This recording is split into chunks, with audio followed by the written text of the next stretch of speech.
We knew it would eventually happen, and a Fox News host is now blaming cannabis for mass shootings and specifically for the shooting last week in Texas. Why wouldn't they eventually get the cannabis? They've blamed everything else other than guns. They blamed COVID masks. They blamed video games. They blamed doors. They blamed mental illness. They blamed COVID lockdowns and the isolation that comes from it. They blamed wokeness. They blamed, I know I'm forgetting some things, but it makes sense that they would eventually get to cannabis. And that's now what they are talking about. So let's look at this clip of Fox News host Laura Ingraham and look at the effort she goes through in order to point the finger at cannabis here. And we're going to talk about it. This is from last night's show. There's a lot here, so we'll do our best to keep up with all of it. And speaking of drugs, according to the Daily Mail, well, the New York Times had originally reported that Ramos smoked pot. Then, mysteriously, the reference was missing from the online editions. Now, why is that? Was it bad information? Or is this the pro-marijuana bias that we've become accustomed to that's so powerful because billions are on the line with it nationwide? So is the story now irrelevant? We reached out to the Times on this, but they have not responded. Now, we're going to keep going with this. When it comes specifically to the Texas shooter, one of the important questions would be, okay, we can talk about cannabis, but if you're going to make a claim about cannabis, are you arguing that the cannabis made him go and buy the guns? Like, was he high and decided to go buy the guns because he was high? Or are you saying that the guns were purchased with a clear mind, but then smoking pot made him say, well, now I'm going to go and do a shooting? Was he high all the time? Or like, one of the issues when people do this stuff that Laura Ingraham's doing is, what is even the claim that you're making? Let's see if she makes one. Now, the American people are hearing a lot about AR-15s and background checks, but they also deserve to hear about this as well. Respected medical studies for years now have demonstrated that pot use, especially among teens, can trigger psychosis and increase the chance that a young person will develop violent behaviors. Now, let's say that that's true, and we're going to get eventually to the science on all of this. If that were true, it would be great. Like, let's say you're Laura Ingraham. Okay, I'm buying into what she says. If that's true, it would be great to have the opportunity to know, hey, this person smokes pot. We shouldn't let them buy guns. Well, how would you do that?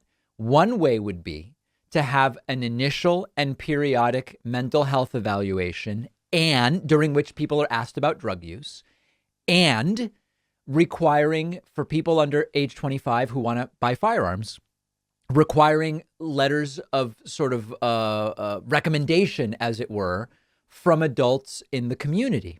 And it would give you an opportunity to find out if this is someone who smokes pot. Now, I'm not even saying if you smoke pot, you should or shouldn't be able to get a gun.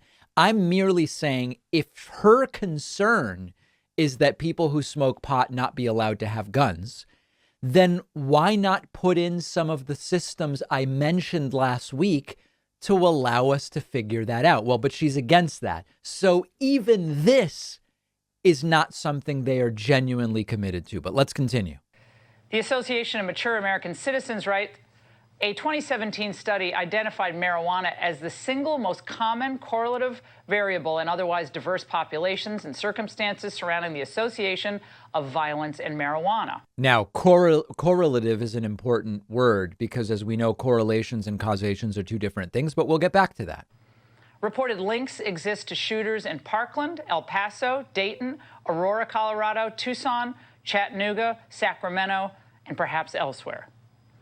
Now, a friend of the Dayton shooter, Connor Betts, told authorities that he was a gun owner and that he had done hard drugs with Betts, as well as marijuana and acid, 4 or 5 times a week. Now, that's essentially meaningless in drawing causation, hard drugs and marijuana and acid. Well, it's kind of hard to blame the marijuana in that case, isn't it? From 2014 to 2015. Former New York Times reporter Alex Berenson has written extensively on. Okay, Alex Berenson is a joke, and so I'm gonna pause this here.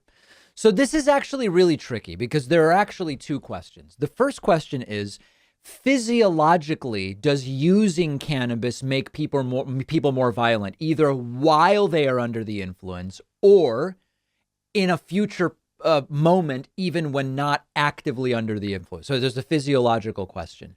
Separately, there's the question of, is obtaining cannabis associated with violence? And what I mean by that is, one issue could be the physical interaction of cannabis, THC or CBD, with the body. Does that cause someone to become violent? But another would be, because the cannabis market is still a black market in many places for recreational cannabis, does being around a black market of drug dealing put you near violent situations? That's another question which you would really have to take seriously. These are dramatically different questions. Now, I'm giving Laura Ingraham too much credit because I'm pretending she's like honestly talking about this, which obviously she's not.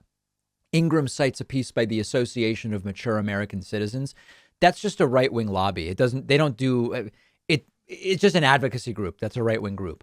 We have good studies on the link between cannabis and violence. And it is true that a number of studies have found a slight correlation between violent behavior among cannabis users. That's absolutely true. It's just what it is. I have no interest in denying that. They have not been able to establish any causality at this point.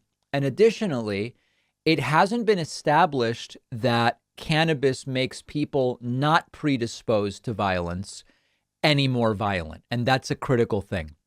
Lastly, there's no evidence I was able to find that cannabis use makes people more likely to commit crimes. We could imagine a scenario where one's threshold for aggressive behavior might be lowered by cannabis, hypothetically, but that doesn't mean that it's going to take someone not predisposed or interested in committing crimes and make them go and commit crimes because they're high. But of course, it's the typical double standard, because the correlation between alcohol and crime is off the charts. The correlation between alcohol and domestic violence is completely off the charts compared to cannabis. It's a widely established link. And Fox never talks about it because it's not convenient. Laura did a bunch on this yesterday. She then brought on some guy. Let's see if we can figure out who this guy is. Saying, why aren't more people talking about this pot thing? It was initially reported that he was a user. In fact, he got angry that his grandmother and his mother didn't want him to use marijuana. But again, we don't know more. It was just mysteriously taken out of an article in the New York Times. But why aren't people in general not talking more about the pot, psychosis, violent behavior connection? Well, that's a very good question. Okay. But last thought on this. Explain this to me. It's not the guns, it's the people. So there's no sense in banning any guns. But it is the drugs, not the people. And so we should ban drugs. I mean, that doesn't seem to make too much sense to me either, science aside. So there's Laura Ingraham with her new shiny toy, and that shiny toy is cannabis. If you're using traditional toilet paper and paper towels, you're probably cutting down trees from North American old growth forests. And I've talked about before, we don't want to be doing that. Also, they come wrapped in single-use plastic. That's also a mess. And the solution is Real Paper. This is a sponsor I feel great about. Real Paper makes paper towels and toilet paper from fast-growing bamboo, not from virgin tree fibers from forests. Using bamboo prevents soil erosion, it prevents habitat loss, and importantly, it's a major impact on carbon. Real Paper also uses no plastic packaging. So we often talk about, what can we do? Corporations need to do many things, but what can we do to help the environment? This is an easy thing, and I made the switch to Real Paper at home. I can't tell the difference. Everybody buys toilet paper. Everybody buys paper towels. This is one you can actually feel good about. And you can use the code PACMAN for 30% off your first shipment when you sign up for a subscription at realpaper.com/PACMAN. The link is down below.